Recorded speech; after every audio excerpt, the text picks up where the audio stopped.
Examinons le deuxième cas de résolution de triangle. C'est dans le cas pour lequel on dispose de deux côtés B et C, on suppose qu'ils sont strictement positifs, et d'un angle A, et on suppose que cet angle A est strictement positif et ne dépasse pas 180 bien sûr. À ce moment-là, la question est, est-ce qu'on peut avec ces trois éléments construire un triangle, plus qu'un triangle, et si oui, comment calculer les valeurs qui manquent, et éventuellement, est-ce qu'il faut mettre des conditions sur l'angle qu'on nous donne et la longueur des deux côtés? Alors, je vais commencer par calculer le côté A parce qu'il n'y a pas moyen de calculer d'abord un des deux angles ici. Pour pouvoir le faire, il faudrait soit connaître les trois côtés et utiliser la règle des cosinus, soit connaître une paire de côtés, une paire côté-angle opposé, ce qui n'est pas le cas pour l'instant. Donc on est obligé de calculer A d'abord, et on ne peut pas utiliser la règle des sinus puisqu'on n'a pas ce qu'il faut. On n'a pas à disposition une paire de côtés angle opposé, donc on est obligé pour A d'utiliser la règle des cosinus. Et donc de calculer la racine carrée de b carré plus c carré moins 2 fois b fois c fois le cosinus de A. Si je peux le calculer, c'est-à-dire si ce nombre-ci est toujours positif, alors la racine carrée existera d'une seule façon, il n'y aura qu'une seule possibilité de donner une valeur à petit a. La question est-ce que ce nombre ici est positif? Il dépend de B, de C et de A qui sont donnés. Peut-être qu'il y a une combinaison de valeurs qui font que eh bien, ce nombre-ci est négatif. C'est ce qu'on va voir ici. Donc il faut que ce nombre-ci soit positif. Alors je rajoute et je soustrais 2 fois B fois C pour faire apparaître le carré parfait de B moins C, en prenant ce terme-ci, celui-là et celui-là. L'expression ici devient, avec ces trois termes-ci, b moins c au carré, et puis il reste plus 2bc et moins 2bc cosinus a. On met 2bc en évidence et il reste 1 moins cosinus de a. Et donc il faut étudier le signe de cette expression-ci. Est-ce qu'elle est toujours positive? Comme ceci l'est d'office, et ceci aussi, il reste à étudier le signe de 1 moins cosinus a. Mais comme le cosinus est toujours compris entre moins 1 et 1, moins le cosinus aussi. Et donc si on lui rajoute 1, eh bien 1 moins cosinus est toujours compris entre 0 et 2. 0 strictement, c'est ça qui compte. Autrement dit, quelles que soient les valeurs de B, C et grand A qu'on nous donne, ceci est toujours vrai. Il y aura toujours moyen de calculer A dans tous les cas et d'une seule façon. Il reste maintenant qu'on a calculé A, à calculer les deux angles ici. Maintenant qu'on a calculé A, on dispose d'une paire côté-angle opposé. Et donc, on va pouvoir utiliser la règle des sinus. Il faut juste être conscient que quand on utilise la règle des sinus, il faut veiller à quelque chose de bien précis. C'est ce qu'on va voir tout de suite. Donc, c'est la première méthode proposée, basée sur la règle des sinus. Je vais profiter de la paire A, petit a, grand A, pour écrire un des quotients de la règle des sinus, et puis un deuxième. Comme je connais petit b, ça va me permettre de calculer le sinus de grand B, qui est donné sous la forme de cette expression-là. Je pourrais passer à l'arc sinus à condition que ce nombre-là soit compris entre 0 et 1. On va voir ça tout de suite. Supposons que ce soit le cas. À ce moment-là, B, c'est un angle qui a comme sinus ce nombre-ci. La fonction arcsinus m'en fournit un, qui est compris entre 0 et 90 si ce nombre-ci est positif. Mais il y en a un deuxième qui convient pour jouer le rôle de l'angle d'un triangle, c'est évidemment son supplémentaire. Supposons qu'on trouve que l'arcsinus ici fournisse 20 degrés, eh bien 160 convient aussi pour un triangle. Et donc pour B, il y a mathématiquement deux possibilités de valeurs possibles pour B. On fait la même chose pour C, c'est tout à fait analogue, et on trouve pour C également deux possibilités qu'on va baptiser C1 et C2. Ça donnerait a priori chacune des possibilités de B pourrait être combinée avec chacune des possibilités pour C. Ça donnerait a priori 4 possibilités de paires d'angles pour B et C.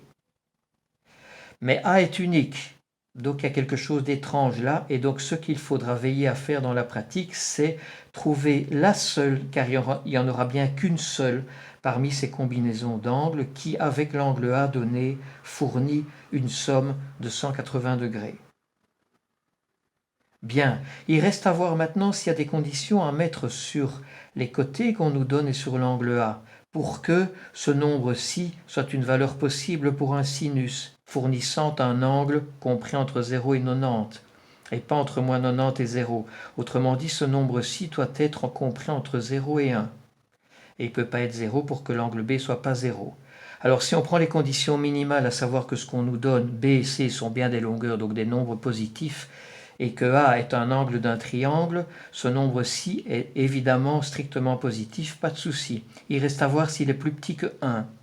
Alors, plus petit que 1, ça veut dire que B fois sinus A sur le A qu'on vient de calculer et qui est cette expression-ci, ça doit être plus petit ou égal à 1.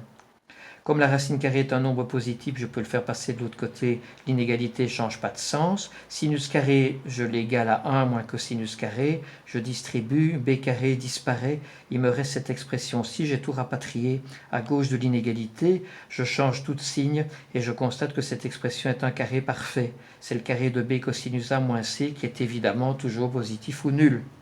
Autrement dit, eh bien, ce nombre-ci sera bien toujours, quel que soit B, C et A, sera toujours bien plus petit que 1 et pourra jouer le rôle d'un sinus. Et donc, à condition de faire attention au fait de penser à prendre l'angle supplémentaire, tout ceci fonctionne bien.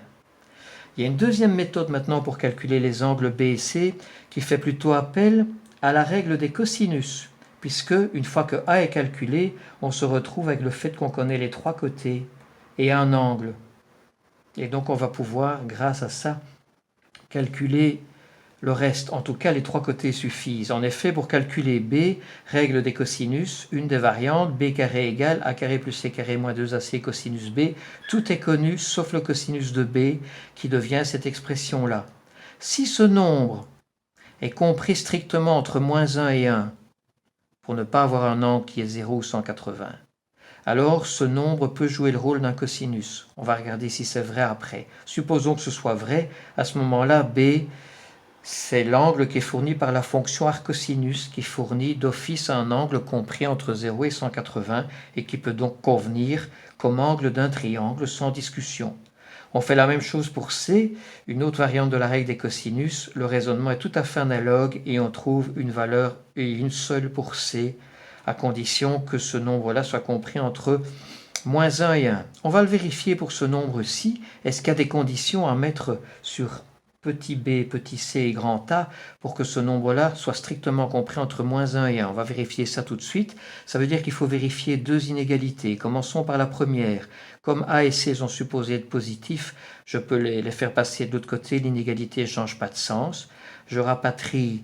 Je bascule d'un membre à l'autre pour faire apparaître à gauche de l'inégalité b carré et à droite a plus c au carré.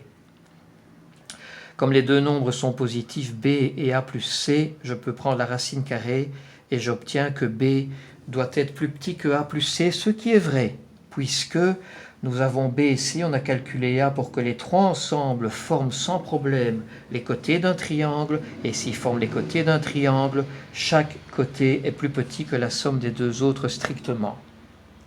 Il reste à vérifier l'inégalité numéro 2. De nouveau, je fais passer le 2AC de l'autre côté. Je bascule d'un côté à l'autre pour faire apparaître ici le côté de a moins c au carré, et ici le carré de a moins c, et ici le carré de b. Ici, si je passe à la racine carrée, je suis obligé de prendre la valeur absolue de A-C, à gauche, B à droite. Et la valeur absolue de A-C, eh bien, ça peut être A-C lui-même, ou bien C-A, ça dépend du signe de A-C. Si A-C est négatif, la valeur absolue c'est C-A, et il faut que C soit plus petit que A plus B, mais c'est de nouveau le cas puisqu'on a affaire à un triangle, et si A-C est positif, eh bien, il faut que A soit plus petit que B plus C, mais c'est aussi le cas puisqu'on a affaire à un triangle. Donc, des deux méthodes, la règle des cosinus mène droit au but. Il y a peut-être un peu plus de calcul à faire, mais on trouve tout de suite la seule valeur pour B, la seule valeur pour C, dans tous les cas, et sans condition supplémentaire sur B, C, A. Il y a donc bien toujours une seule solution à ce cas numéro 2. Voilà.